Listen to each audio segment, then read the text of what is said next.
dipandang atau ditilik dari segi ilmu hikmah, syaitan yang di dalam diri itulah yang mengundang syaitan di luar diri. Jadi bermula syaitan yang di dalam diri itulah yang mengundang syaitan di luar diri.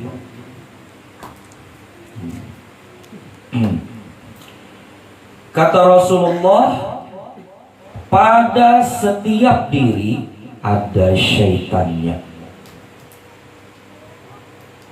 Lalu kemudian beliau ditanya, ya Rasulullah, apakah termasuk engkau?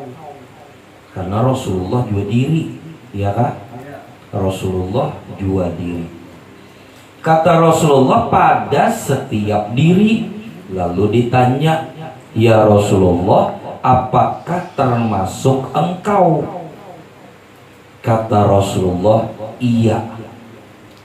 Hanya saja Allah telah mengislamkannya. Artinya di dalam diri Rasulullah juga ada syaitannya.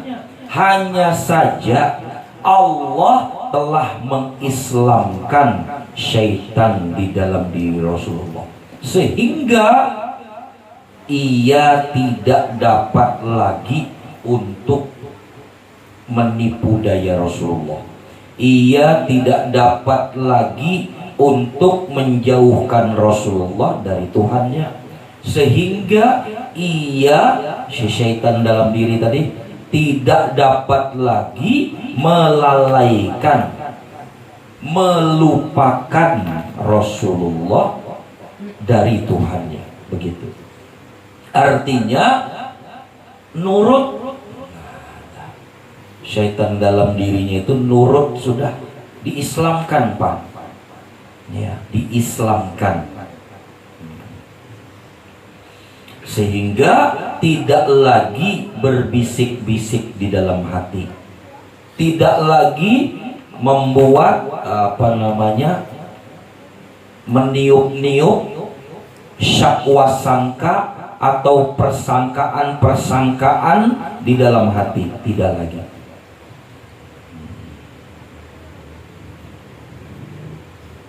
Nah, bila Rasulullah berkata bahwa Allah telah mengislamkannya, maka berarti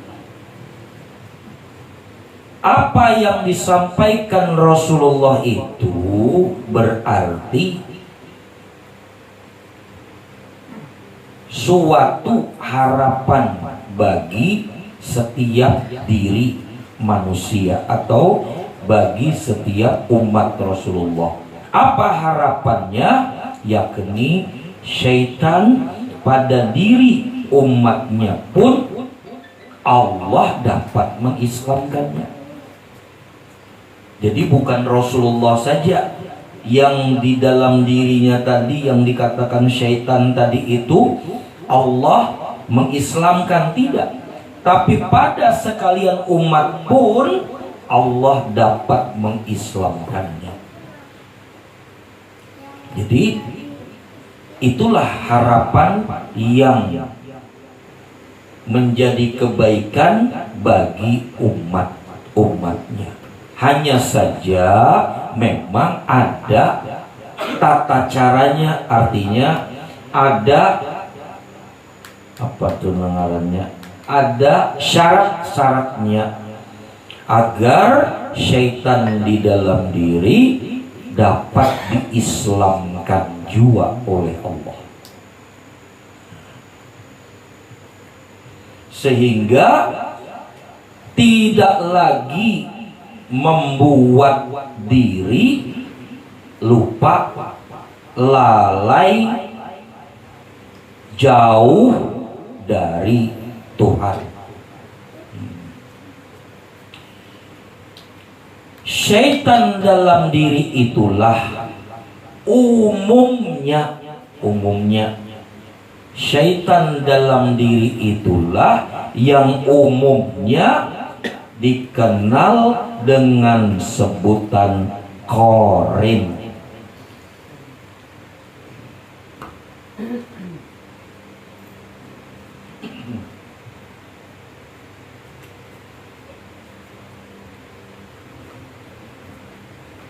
Syaitan dalam diri itulah yang umumnya dikenal dengan sebutan Qarin.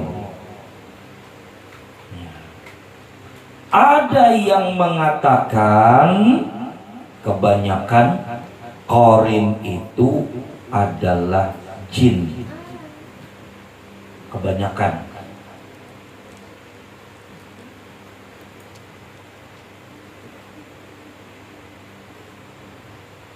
Namun sesungguhnya Qarin itu bukanlah golongan jin.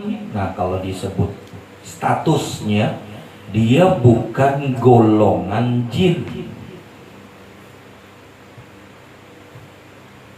Namun Qarin itu adalah hawa nafsu atau kedirian di dalam diri kita yang bersifat.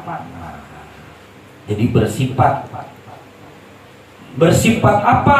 Bersifat sebagaimana sifatnya jin. Pahamlah? Jadi bukan jin yang berikungan, pahamlah? Bukan jin yang berikungan, Qarin itu bukan. Kalau jin yang berikungan berarti kerasukan, ya kan? Jin berikungan masuk ke dalam diri kita berarti kerasukan, itu ngarannya.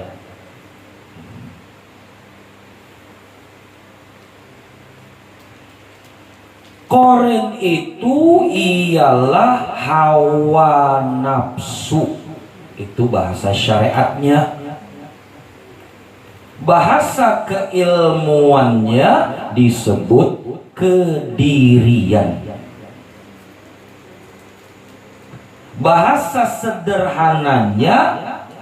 sederhananya yang umum kita pernah dengar itu disebut keegoisan diri. Kayak itu aja sudah. Itu bahasa sederhananya yang sering kita dengar di mana-mana. Ih, kamu itu egois, ya kalau pernah kalau mendengar begitu. Nah, si egois itu itu adalah kedirian, itu adalah hawa nafsu, itu adalah syaitan di dalam diri, itu adalah Qarin.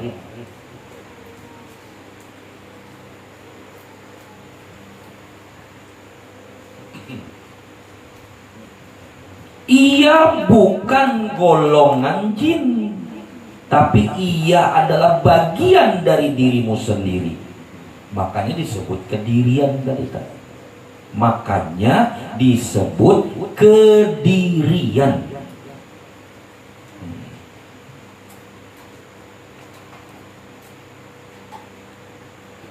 Namun si kedirian tadi itu ia bersifat sebagaimana sifatnya jin. Bila jin, golongan jin, makhluk jin. Bila golongan jin atau makhluk yang bernama jin, ia tercipta dari api, iyakah? Api itu panas, api itu berkobar-kobar, api itu dapat membakar. Apa aja yang di dekatnya dapat dibakarnya, dan panas.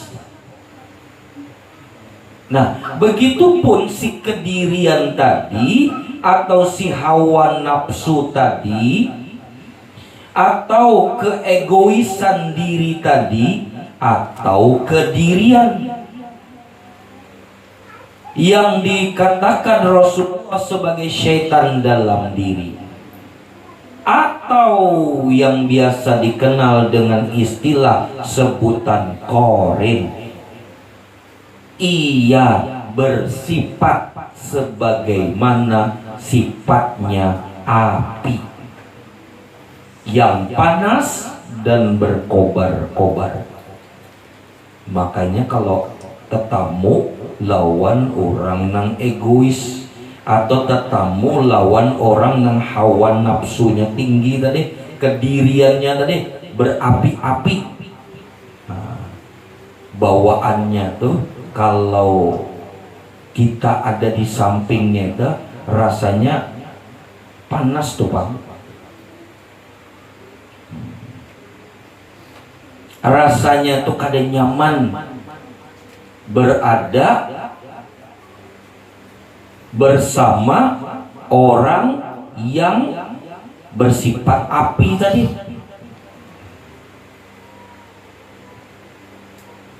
Istilahnya kalau dibiarkan kebakaran tuh Bang.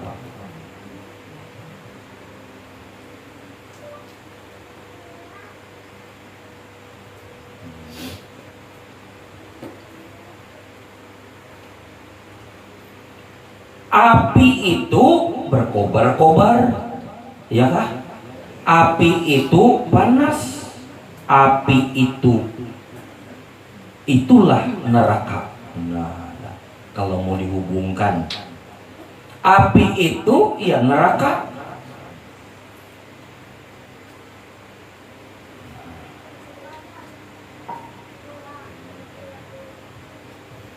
Keegoisan diri tadi, atau hawa nafsu tadi, atau kedirian, atau syaitan dalam diri yang disebut korin, yang bersifat sebagaimana sifatnya jin, yakni api dan panas.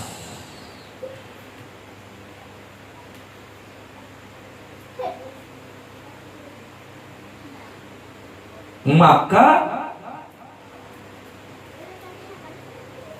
bila tidak ditundukkan, bila tidak dikendalikan, bila tidak dikondisikan, maka niscaya terbakar jualah diri kita. Kalau dahulu itu ada di TV itu iklan bahari, iklan lawas, di TV kah, di radio kah, di manakah? Apa dah bunyinya dah? Api kecil jadi kawan, ya kah? Api besar jadi lawan. Apa itu iklan di TV kah, di manakah dahulu bahari? Ada kalau lah pernah dengar begitu kalau lah? Api kecil menjadi kawan, api besar menjadi lawan. Artinya dia dapat membakar. Bukan berarti dimatikan, bukan. Kalau dimatikan kan kok mau masak kita, ya kan? Di dapur tuh nah, kita butuh api kan dah? Hah? Butuh api kalau di dapur. Ini biasa ibu-ibu ulang tahu. Di dapur itu kita butuh api, kita perlu api. Tapi api nang kecil, bukan api nang serumahan, ya kan? Kalau api nang serumahan itu bukan jagung yang dibakar, seisi rumah umpah terbakar.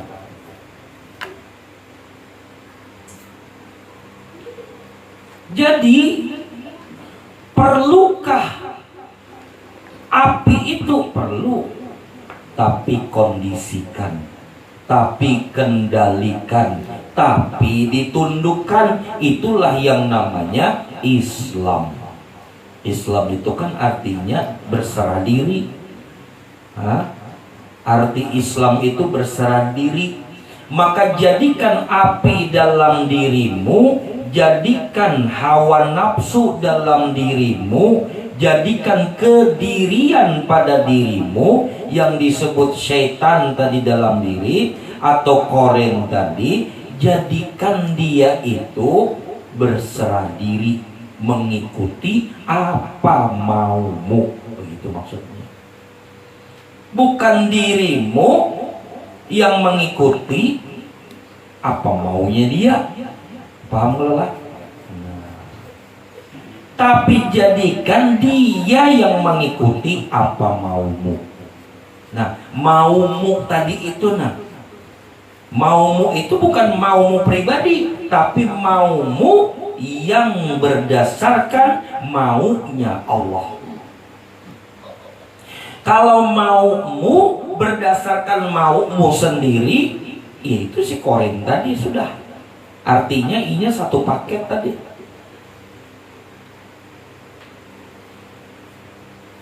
Jadikan ia mengikuti maumu, di mana maumu itu berdasarkan maunya Allah, begitu.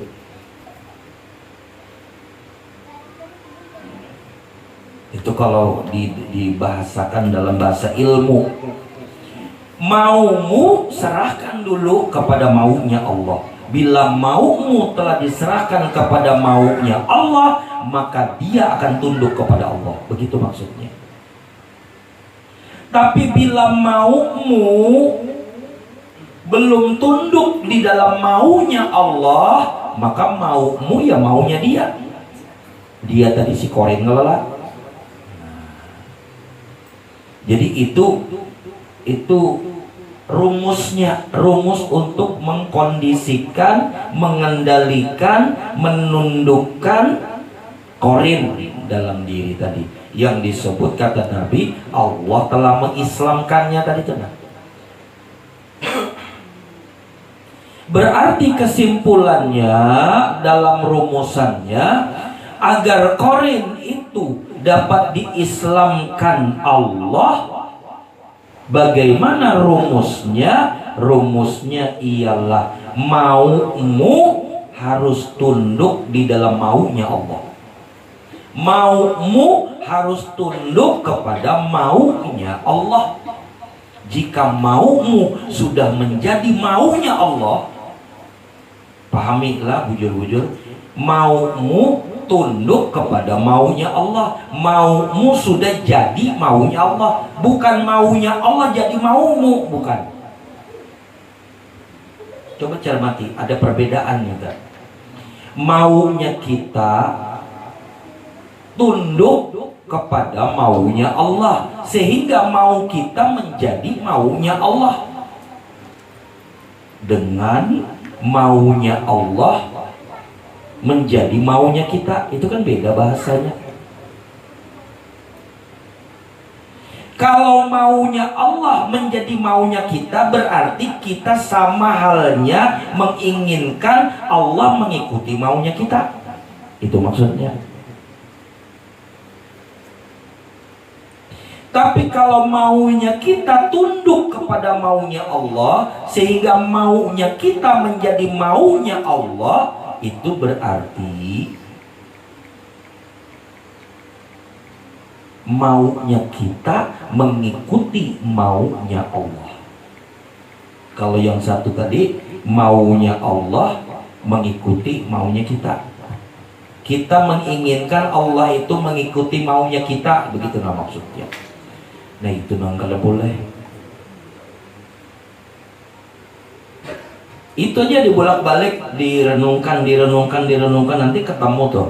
Oh ternyata selama ini aku nih sama aja menginginkan Allah mengikuti mauku. Coba renungkan baik-baik.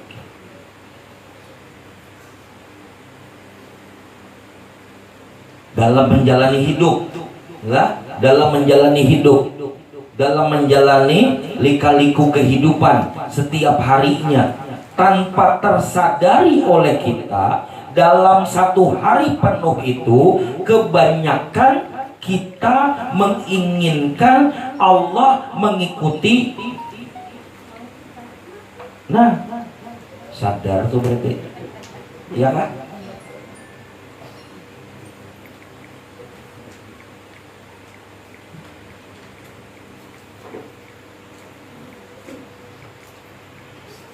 Harusnya kebalikannya, maunya kita tunduk kepada maunya Allah, sehingga kitanya yang mengikuti maunya Allah.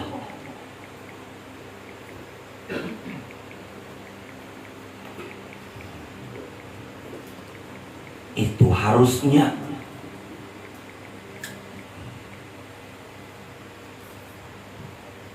Jadi dalam setiap hari itu kalau kita pandai merenung, lalu kita mengambil jalan yang terbaik, yakni maunya kita harus bersesuaian dengan maunya Allah. Maunya kita jangan mengikuti maunya kita, tapi mengikuti maunya Allah. Nah, bila itu dijalani terus demikian setiap harinya, maka mereka itulah yang akan didekatkan rasa dalam dirinya kepada rasanya Allah.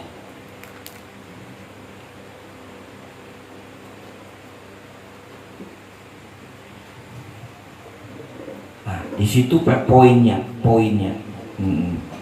Bila dirinya telah didekatkan, rasa dirinya telah didekatkan kepada rasa Allah.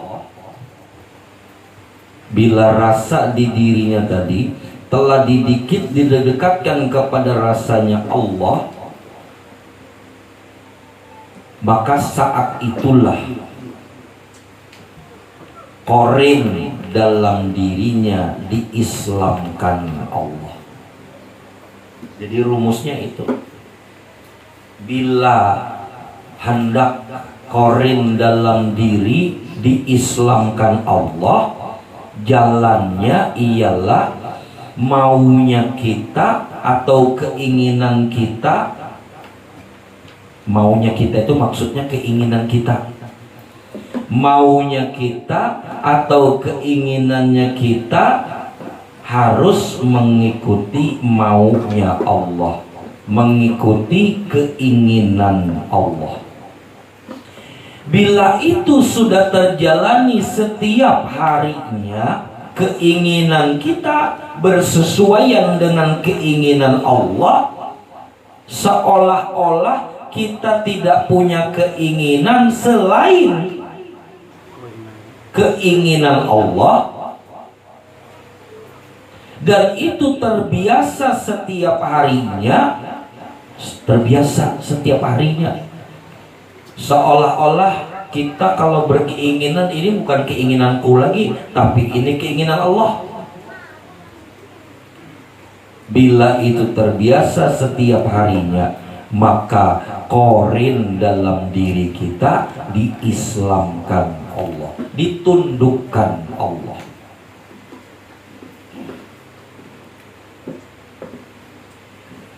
Nah, baru di situ nanti ada berkahnya, baru di situ nanti ada rahmatnya turun. Bila korin itu telah diislamkan Allah, karena sebelumnya kita terbiasa mengikuti keinginan Allah, lalu korin dalam diri diislamkan Allah. Bila korin sudah diislamkan Allah, maka berkahnya dan rahmatnya turun pada diri. Apa berkahnya, apa rahmatnya Allah yang turun pada diri? Kata Allah, aku akan ikuti apa kemauanmu.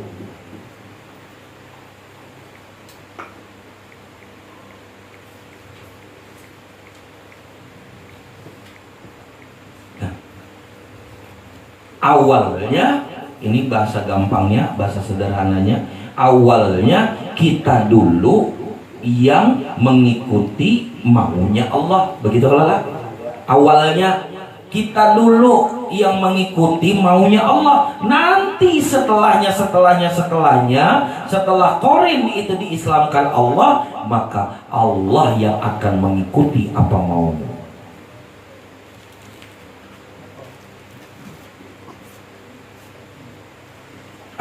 Kalau Allah mengikuti mauku, berarti kan masih ada hawa nafsu dong dalam diriku. Itu lah. Padahal bukan lagi. Ketika Allah sudah mengikuti maumu, karena sebelumnya kamu yang mengikuti maunya Allah, begitu kalau lah. Sebelumnya, setiap harinya engkau yang mengikuti maunya Allah, dan itu setiap hari demikian. Lalu korin diislamkan Allah. Setelah korin diislamkan Allah, maumu itu menjadi maunya Allah. Maka ketika Allah berkata, aku ikuti apa maumu, itu sama pengertiannya aku mengikuti mauku sendiri, kata Allah. Pahamlah? Berarti bukan hawa nafsu kita lagi. Bukan kedirian yang seperti di awal tadi, bukan. Jadi bahasa Tuhan tadi itu, aku ikuti apa maumu, itu pengertiannya saat itu karena maumu itu sudah menjadi mauku. Berarti pengertian daripada aku ikuti apa maumu, itu pengertiannya ialah aku mengikuti mauku sendiri yang tajalli pada maumu.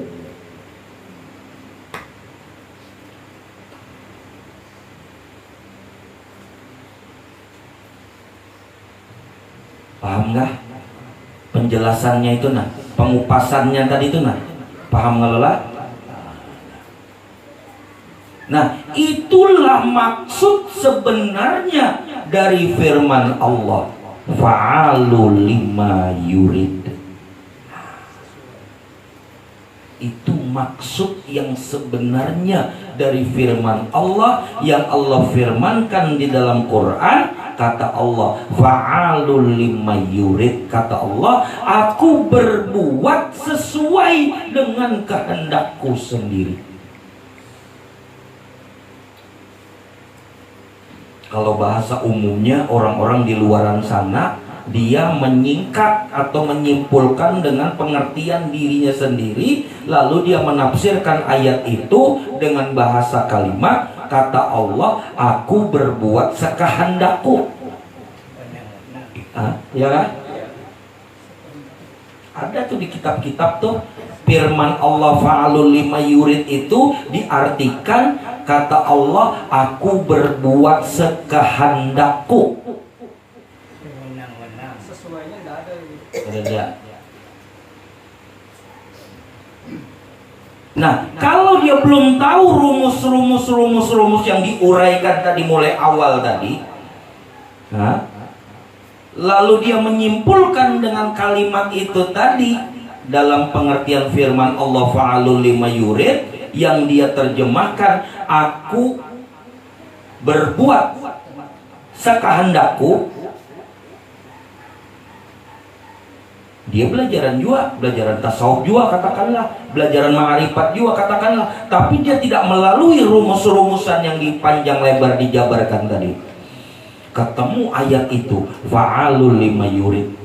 Allah berbuat kehendaknya. Allah berbuat sekehendaknya. Allah itu kan rahasia diriku. Berarti ketika aku berbuat sekehendakku, sama halnya Allah berbuat sekehendaknya. Ini kepelipoy ngarannya.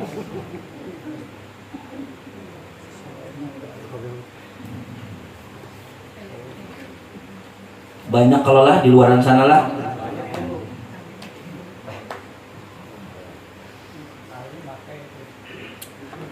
Ia tidak tahu rumus-rumusnya harusnya dan bagaimana. Tidaknya kujuk-kujuk langsung aku berbuat sekehendakku, kada kayak itu. Ada penangarannya, ada pelaluannya tadi. Bila engkau mau aku mengikuti maumu, nah seolah-olah kayak gitu. Nah ini Allah seolah-olah berkata kepada kita, jika engkau mau aku mengikuti apa maumu, maka lebih dulu kamu ikuti mauku. Cocok aja kalau lah.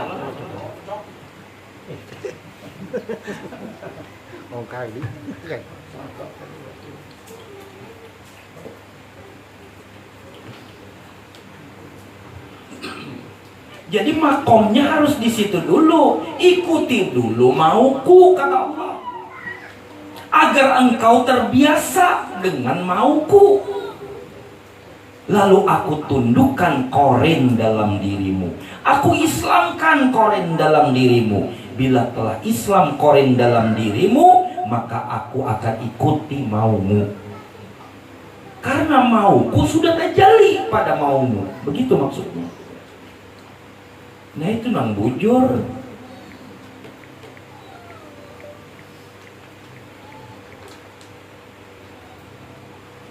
Nah, makom daripada mengikuti maunya Allah, setiap harinya biasakanlah dirimu untuk mengikuti maunya Allah. Biasakan dirimu untuk mengikuti keinginan Allah. Biasakan dirimu untuk berserah diri kepada Allah. Itu maksudnya. Berserah diri itu Islam kelak.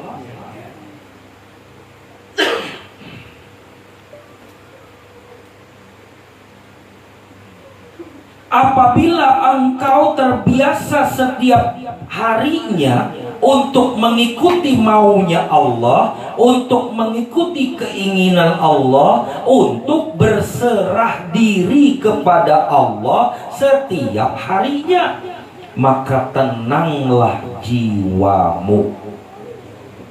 Karena orang yang tenang itu orang yang berserah diri.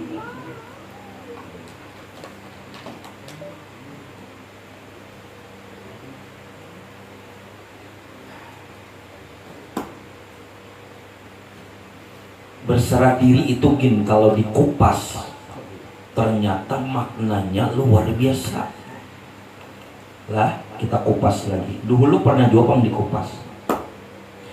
Berserah diri artinya menyerahkan diri, ya kan? Berserah diri artinya menyerahkan diri. Menyerahkan diri berarti engkau tidak punya diri. Karena sudah engkau serahkan, ya kan? Sudah diserahkan. Itu mengupas berserah diri itu aja gini. Banyak nang belum bisa. Nang kayak apalah berserah diri ini, nang kayak apalah, nang bagaimana lah. Maka aku sudah juapang sembahyang, maka aku sudah juapang sholat, aku sudah juapang puasa. Aku sudah juga berdoa macam-macam, amalan juga macam-macam sudah dibaca-baca. Kan itu berserah diri. Tapi kenapa masih kusang juga? Tapi kenapa aku masih sedih terus? Tapi kenapa aku masih merasakan bimbang terus? Tapi kenapa aku masih merasa hatiku ini tidak karuan, tidak menentu? Berarti belum berserah diri.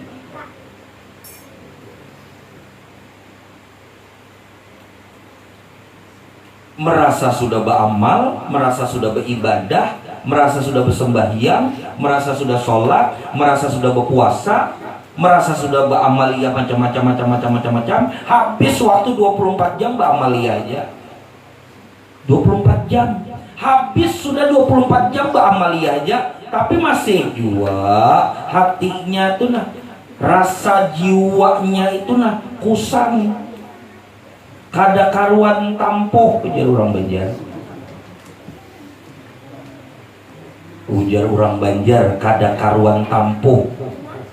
Kada tahu bahasa Indonesianya apa ya, kada karu-karuan kalau lah.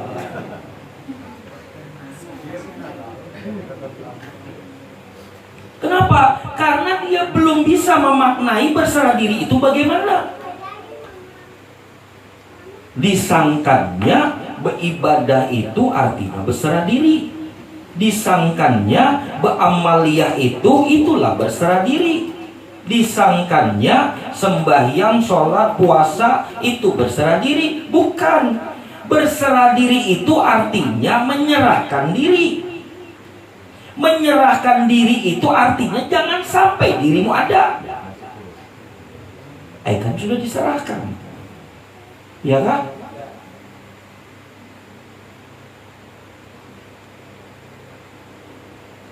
Menyerahkan diri artinya diri kita diserahkan, diberikan.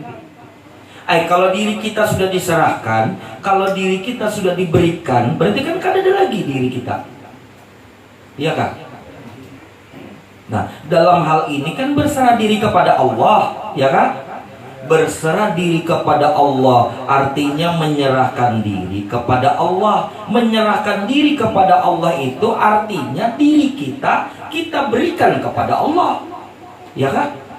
Kalau sudah diri kita berikan kepada Allah, adakah lagi diri kita? Ada.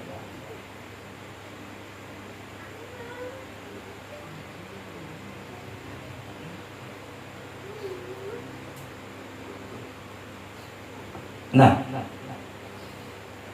pertanyaannya bagaimana maksudnya menyerahkan diri itu? Itulah yang kita ulang dalam pembelajaran kita dari dulu sampai sekarang. Apa? Kenali dirimu sendiri. Kenali diri sebenar-benarnya diri.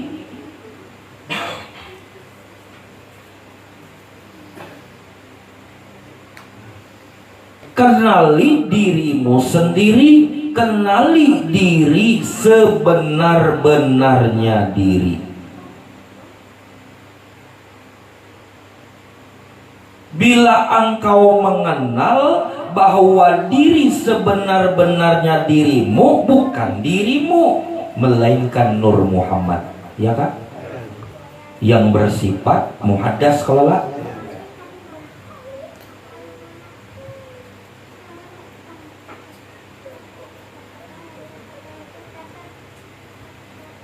Kalau usah digaduhi dulu sifatnya tadi, muhaddaskah, kodimkah, kada usah dulu mengurus itu, pokoknya Nur Muhammad dulu.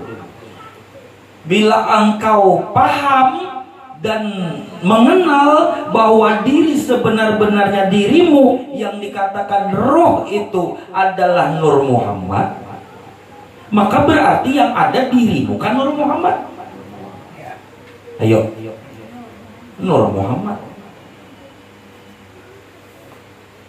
Sebenar-benarnya diri ialah roh. Roh itu adalah Nur Muhammad. Berarti sebenar-benar diri adalah Nur Muhammad, ya kan? Bila sebenar-benarnya diri itu adalah Nur Muhammad, kenali ciri Nur Muhammad itu. Kenali ciri atau tanda Nur Muhammad itu. Apa cirinya? Apa tandanya Nur Muhammad? Ciri atau tandanya Nur Muhammad itu ialah tenang, lapang, tentram, damai, sentosa. Itu tandanya Nur Muhammad. Bila dikatakan sebenar-benarnya diri itu ialah roh, roh itu adalah Nur Muhammad, cirinya Nur Muhammad adalah tenang, lapang, tentram, damai, sentosa. Engkau belum menemukan ciri itu, berarti engkau belum mengenal Nur Muhammad. Itu ya gampangnya. Nah, ciri tadi, tanda tadi harus ada. Baru benar Nur Muhammadlah yang ada di dirimu.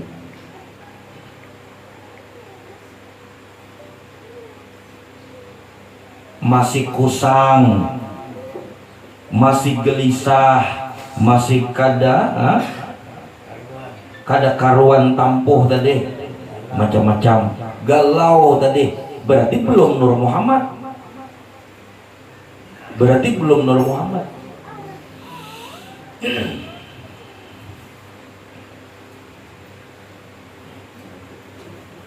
Nah, lalu ada satu hal. Apa sih sebenarnya yang diinginkan Allah? Apa sih sebenarnya yang dimaui Allah pada dirimu? Allah tidak mau hartamu. Allah tidak menginginkan kedudukanmu. Allah tidak menginginkan kekayaanmu. Allah tidak menginginkan ibadahmu. Allah tidak menginginkan sholatmu.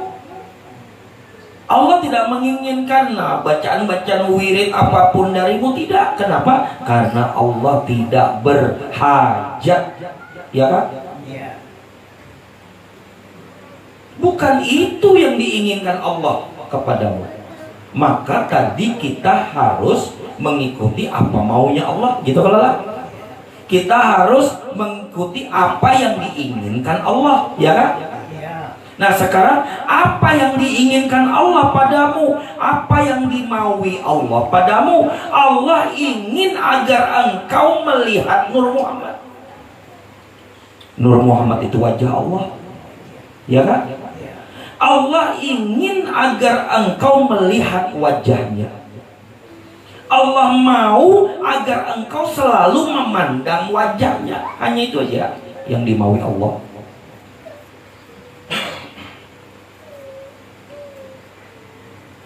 Jadi tadi di awal-awal tadi dikatakan ikuti maunya Allah. Ya kan? Ikuti keinginan Allah. Apabila setiap harinya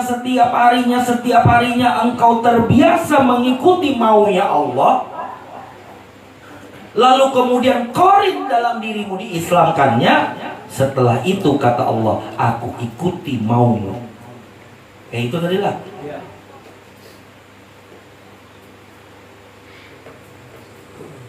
Ikuti maunya Allah, ikuti keinginan Allah. Apa keinginan Allah?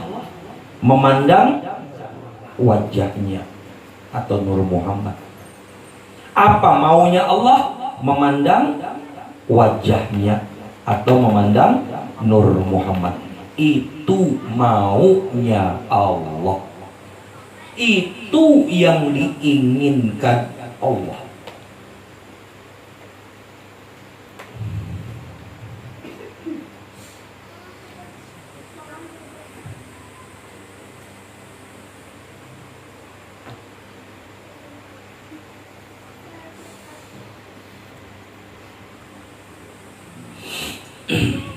Sekali lagi, apa yang diinginkan Allah padamu? Memandang. Mana dalilnya? Ini wajah tuh wajahnya. Dibaca di dalam sholat, ya kan? Dibaca pada saat apa itu? Doa apa? Iftitah. Iftitah itu artinya apa? Pembuka. Permulaan, awal mula, pendahuluan.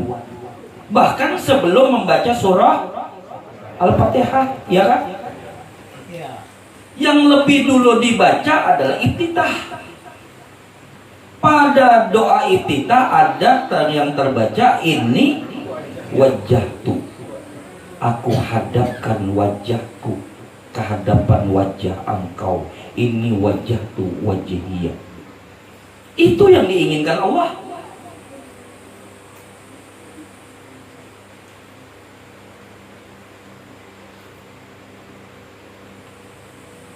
Sekali lagi, Allah tidak menginginkan hartamu. Allah tidak menginginkan kekayaanmu. Allah tidak menginginkan pangkat kedudukanmu. Allah tidak menginginkan ibadah amaliyahmu. Kenapa? Karena Allah tidak berhajat kepada makhluknya.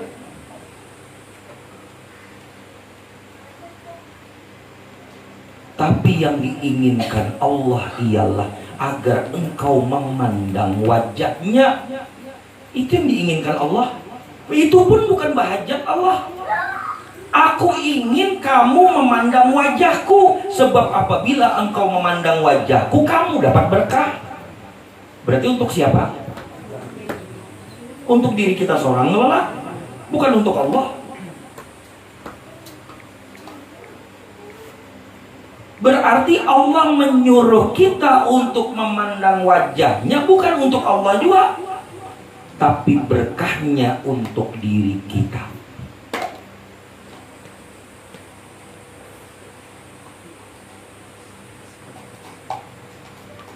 Beberapa malam Sabtu yang lalu dikupas ini wajah tu wajhiyah. Aku hadapkan wajahku ke hadapan wajah engkau. Artinya ialah aku pandang wajahku, ya wajah engkau. Ya kan? Artinya lagi tidak ada wajahku, yang ada hanya wajah engkau. Ya kan? Gaib wajahku kepada wajah engkau. Begitu kan? Adakah itu masih dikupas kalau berapa waktu lalu?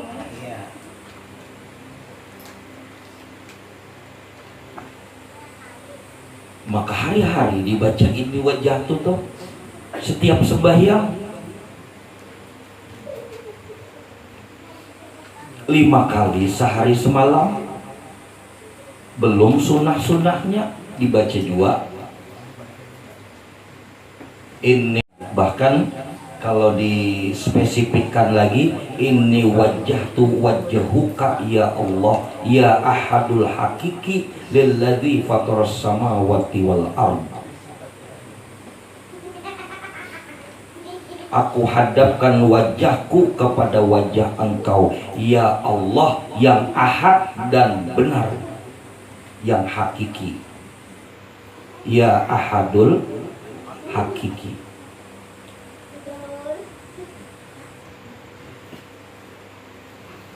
Yang diinginkan Allah, yang dimaui Allah pada kita ialah memandang wajahnya.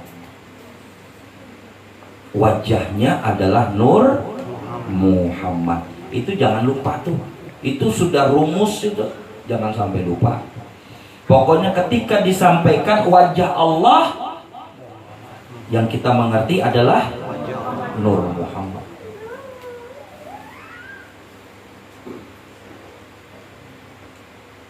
Jangan sampai lupa tak, yang dimaksud wajah Allah ialah Nur Muhammad. Nur Muhammad ialah sebenar-benarnya diri pada dirimu, yang engkau mengenalnya dengan sebutan roh. Roh itulah Nur Muhammad. Itulah diri sebenar-benarnya diri. Tapi kalian pun sudah tahu yang di dalam dirimu itu bersifat muhaddas, baharu, ialah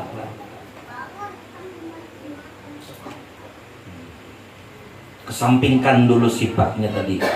Yang penting Nur Muhammadnya dulu. Apa sih bedanya Nur Muhammad muhaddas dengan yang qadim?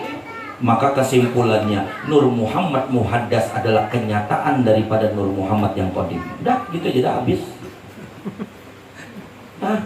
Ya kan?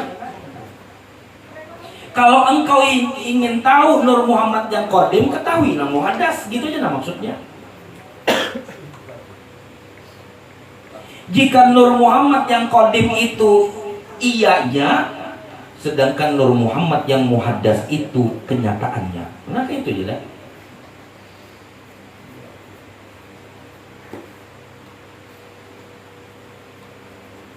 Bila Nur Muhammad yang qadim itu, katakanlah ini nah wajah nang adannya nah, ini contoh Nur Muhammad nang qadim itu ini nah wajahnya ini nah. Sedangkan Nur Muhammad yang muhaddas itu nang wajah ini nang ada di HP. Adakah wajah kalian di HP adalah? Adakah? Nah itu contohnya, maksudnya contoh nang di HP itu nah, itu muhaddas. Nang mencungul di sini nah, itu nang qadim. Itu permisalannya begitu antara Nur Muhammad nang qadim dengan nang muhaddas. Nur Muhammad nang qadim mana? Ini nah, ya kah? Ini nah nang qadim. Ini iyanya, nang dalam dirimu itu nang muhaddas. Itu nyatanya.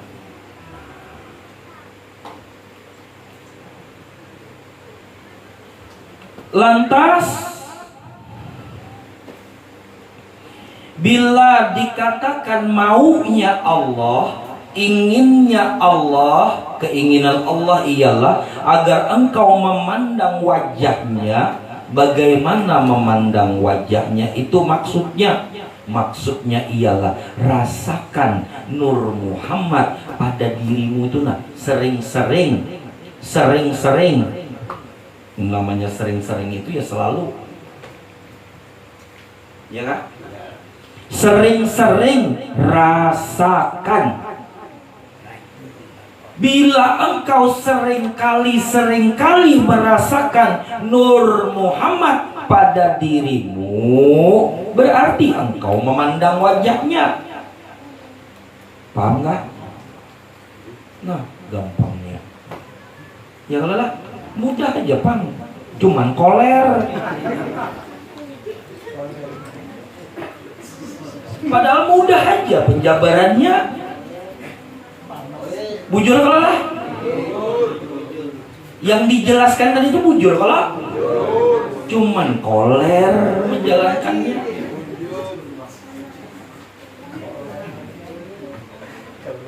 Ujar orang Banjar pengoleran.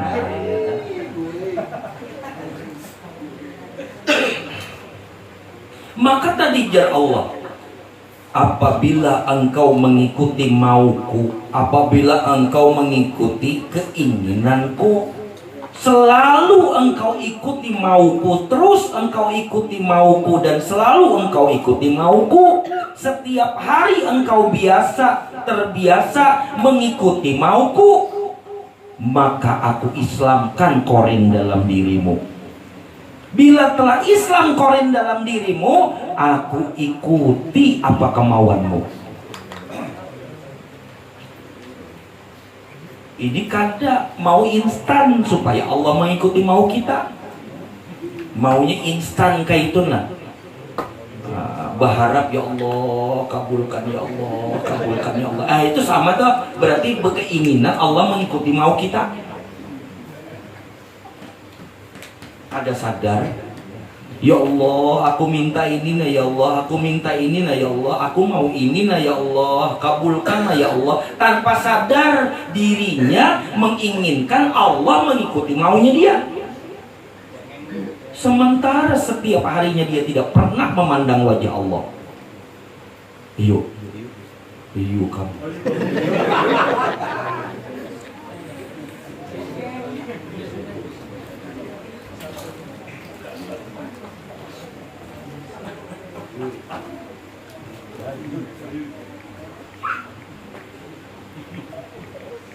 Ikuti dulu maunya Allah, ikuti dulu keinginan Allah. Biasakan setiap hari pandang wajah Allah.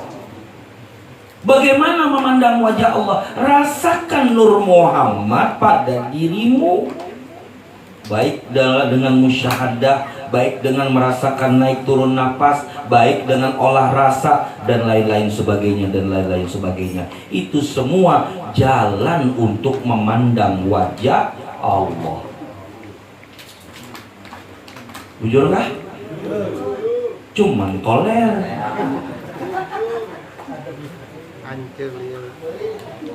Nang nyaring ketahuannya itu pengoleran dah.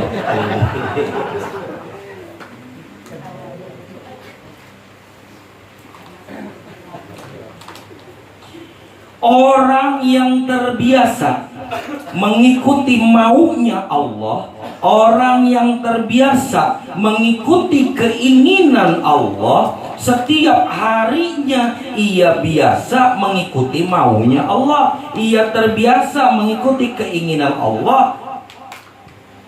Itulah makom wali Allah. Jadi kalau mau tahu makomnya wali Allah itu adalah orang-orang yang selalu mengikuti maunya Allah. Itu walinya Allah. Yang sering terpikir di kita atau kita kenal dengan istilah bahasa walinya Allah. Ya kalau Ada sebutan wali Allah atau walinya Allah. Siapa sih wali-walinya Allah itu? Wali-walinya Allah itu adalah orang-orang yang terbiasa memandang wajahnya Allah. Orang-orang yang terbiasa mengikuti keinginan Allah. Orang-orang yang terbiasa mengikuti maunya Allah. Apa maunya Allah? Agar engkau memandang wajahnya. Mereka itu adalah wali-walinya Allah.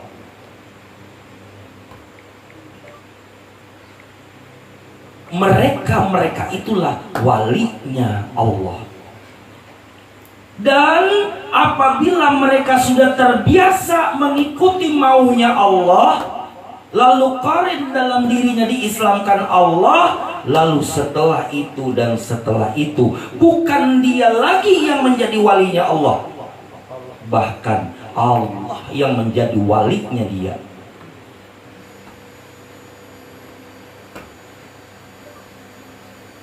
Apa maksudnya Allah jadi walinya? Artinya Allah yang mengikuti maunya dia, itu walinya. Allah berarti menjadi walinya dia. Bukan dianya lagi menjadi walinya Allah, bahkan Allah yang menjadi walinya dia.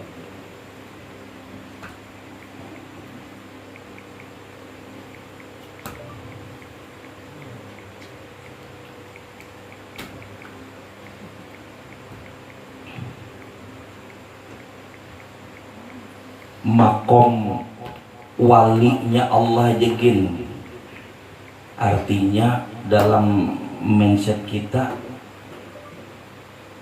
sudah bagus benar makom itu, ya kah? Ya kah? Bagus benar sudah makom itu. Ia menjadi walinya Allah atau ia dinyatakan Allah sebagai walinya Allah. Wah, itu sudah bagus benar. Ini bukan lagi dia jadi walinya Allah, bahkan Allah yang menjadi walinya dia.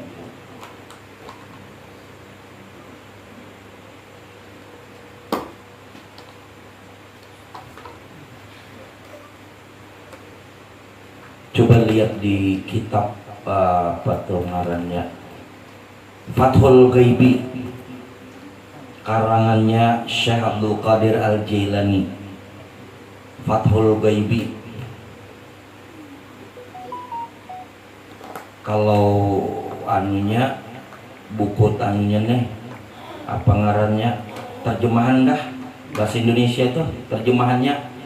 Kalau buku terjemahannya itu judulnya biasa ada Duhulu Bahari, dijual di toko Hanifah. Itu judul bukunya Pembuka Kegaiban Hati, ya kah? Nah, judul bukunya Pembuka Kegaiban Hati. Itu diterjemahkan dari kitabnya Syekh Abdul Qadir Jailani yang namanya Fathul Ghaibi. Di situ Syekh Abdul Qadir Al-Jailani berkata, kata beliau, ikuti kemauan-kemauan Allah. Tapi di situ bahasanya bahasa syariat. Bahasanya bahasa syariat. Ikuti kemauan Allah. Jika Allah mengatakan engkau diperintah untuk beramal, beramallah. Diperintah Allah untuk beribadah, beribadahlah. Diperintah Allah untuk berbuat baik, berbuat baiklah. Diperintah Allah untuk bersedekah, bersedekahlah, dan lain sebagainya. Bila engkau sudah mengikuti kemauan-kemauan Allah, maka engkaulah walinya Allah. Dan bila engkau sudah mengikuti kemauan Allah, maka Allah akan mengikuti maumu. Saat itu Allah yang menjadi walimu. Itu di Fathul Ghaibi.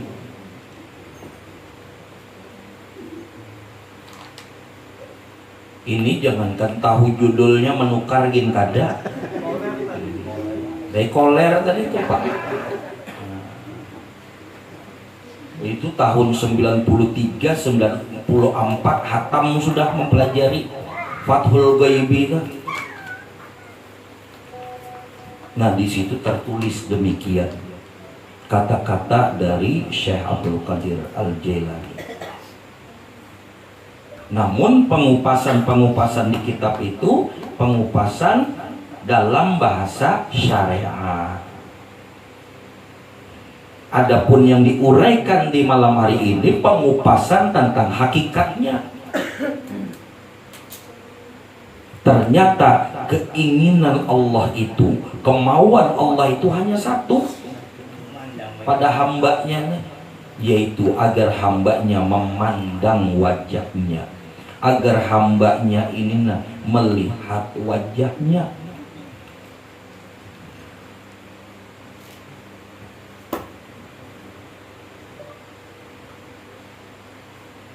Kadusah Allah binigin rancak-rancak memandang wajah lakinya dengan wajah yang penuh senyum, dengan wajah penuh ceria, dengan wajah penuh canda. Suka sekali dia memandang wajah lakinya sambil senyum. Lalu ujar si laki, "Ding, isuk kita ke toko emas ding." Iya kan?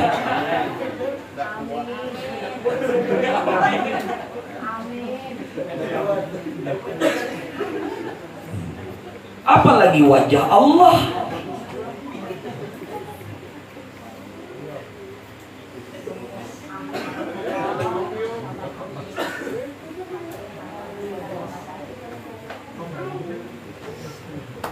Tapi mandanginya sambil senyum.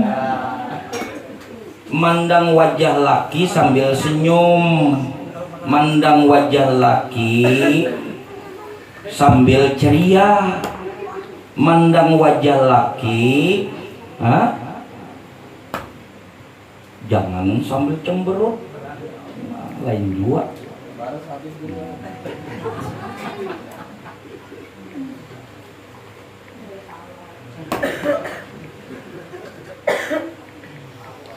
Senang tuh lakinya dipandang dengan pandangan senyum, ceria, dan penuh canda. Esok dibawanya ke toko emas, digandeng pulang supaya kada kemana-mana.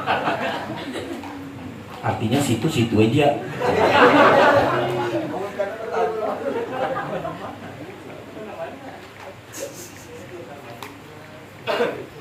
Sayang kalau lawan bini dibawa ke mall digandeng.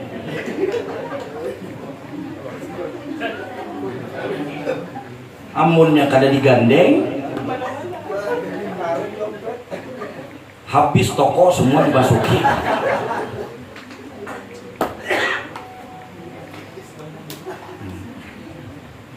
Biar kada ngantuk lah. Itu memandang wajah Allah, itu keinginan Allah, itu maunya Allah. Bila engkau sering dan sering kali terbiasa setiap harinya memandang wajahnya, yakni merasakan nur Muhammad dengan musyahadahkah, olah rasakah, khalwatkah, dan lain-lain sebagainya. Engkau biasakan dirimu merasakan hadirnya nur Muhammad pada dirimu. Lalu engkau menemukan cirinya, tandanya, yakni engkau merasakan tenang, lapang, senang, damai, bahagia, sentosa. Maka saat itulah nur Muhammad telah merasuk dalam dirimu. Engkau telah lebur di dalam nur Muhammad. Wajahmu tergantikan menjadi wajah nur Muhammad. Bila wajahmu telah tergantikan pada wajah nur Muhammad, itulah ini wajah tu wajhiyah.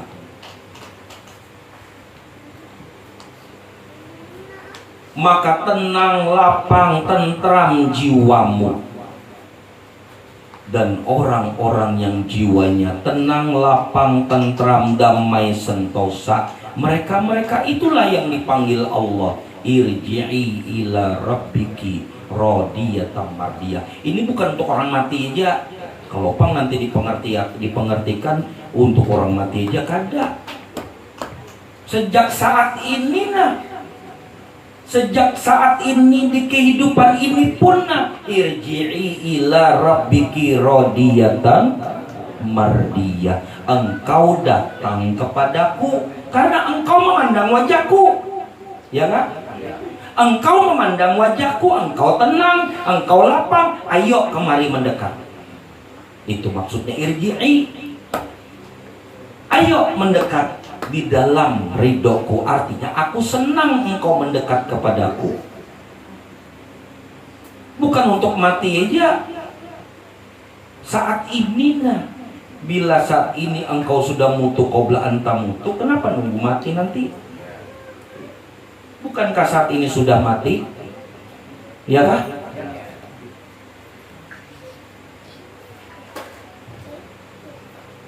Tenang, lapang, damai jiwamu. Ya ayyatuhan nafsul mutmainnah. Hai orang yang sudah menemukan ketenangan, hai orang yang sudah menemukan kelapangan, hai orang yang sudah menemukan kedamaian, hai orang yang sudah menemukan kesentausaan, berarti engkau telah menemukan wajahku, yakni Nur Muhammad. Hai orang-orang yang sudah menemukan Nur Muhammad dan dirimu lebur di dalam Nur Muhammad, ayo kemari, mendekatlah semakin dekat kepadaku dengan ridho serta aku ridhoi. Fadkhuli fi ibadi, ya kah? Engkau akan berada di dalam golongan hambaku. Hambaku itu ya Muhammad. Artinya engkau itu telah menjadi orang-orangnya Muhammad. Mereka yang sudah memandang wajah Nur Muhammad tenang, ya kan? Ini kesimpulannya. Mereka yang sudah memandang wajah Nur Muhammad, dia terbiasa memandang wajah Nur Muhammad, bahkan dia senang memandang wajah Nur Muhammad. Mereka itu orang-orang yang bersama Muhammad Rasulullah.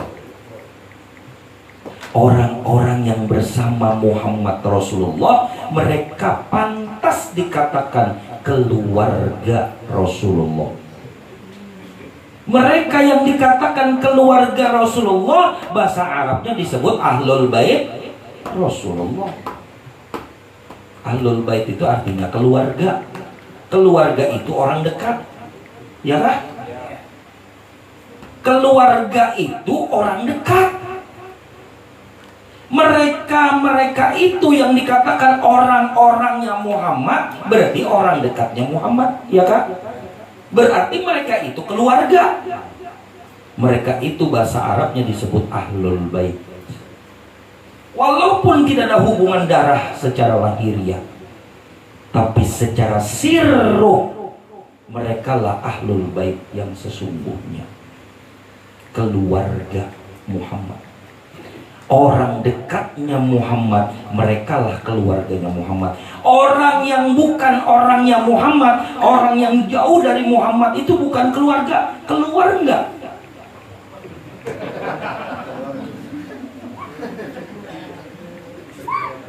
Kalau orang dekat disebut keluarga. Kalau jauh, keluar enggak?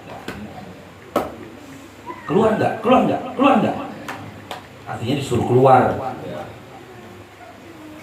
Bahkan Salman Al-Farisi pun kata Rasulullah, dia adalah Ahlul Baitku. Ya kan? Padahal Salman Al-Farisi nggak ada hubungan darah dengan Rasulullah.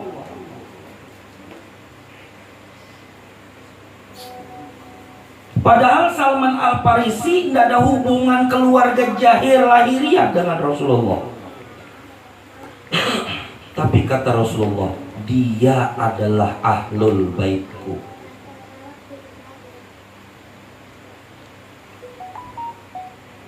Maka merekalah orang-orang yang dekat dengan Muhammad Rasulullah. Siapa mereka? Mereka adalah orang-orangnya Muhammad Rasulullah. Siapakah mereka? Orang-orang yang terbiasa dan selalu terbiasa dan selalu dan sering kali memandang wajah Nur Muhammad setiap harinya dan setiap harinya dia terbiasa memandang Nur Muhammad, yakni dengan merasakan hadirnya Nur Muhammad pada dirinya.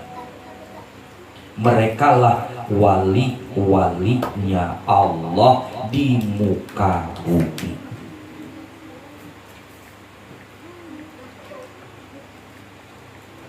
Maka mereka-mereka itulah yang dikatakan Allah, ya ayyatuhan nafsul mutmainnah irji'i ila rabbiki radiyatan mardiyah fadkhuli fi ibadi wadkhuli jannati. Masuklah ke dalam syurgaku.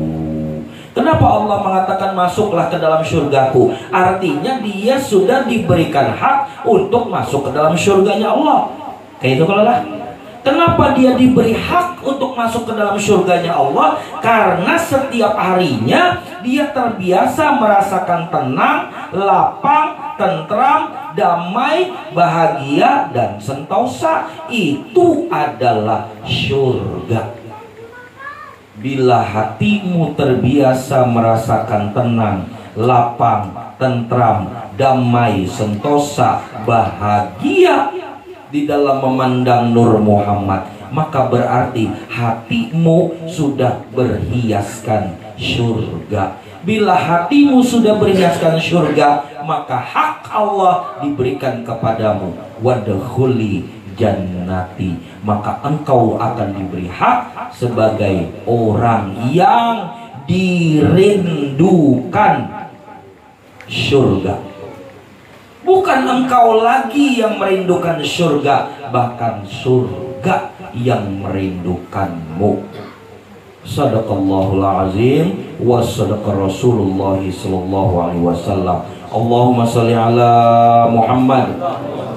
Cukup sekian apa yang tersampaikan di malam hari ini. Semoga Allah ridha dan selalu ridha kepada setiap diri kita di dalam keridhaan Rasulullah sallallahu alaihi wasallam. Maka semoga kita semua diberikan hak oleh Allah sebagai orang-orang yang dinyatakan Allah bersama dengan Muhammad Rasulullah sallallahu alaihi wasallam. Dan semoga dipermudah bagi setiap diri kita untuk selalu dan selalu sesering mungkin dan sesering mungkin untuk memandang wajahnya Allah di dalam merasakan hadirnya Nur Muhammad. Dan semoga setiap diri kita diistiqomahkan di dalam merasakan hadirnya Nur Muhammad, yakni memandang wajahnya Allah sampai akhir hayat setiap diri kita, sehingga kita dinyatakan Allah husnul khotimah.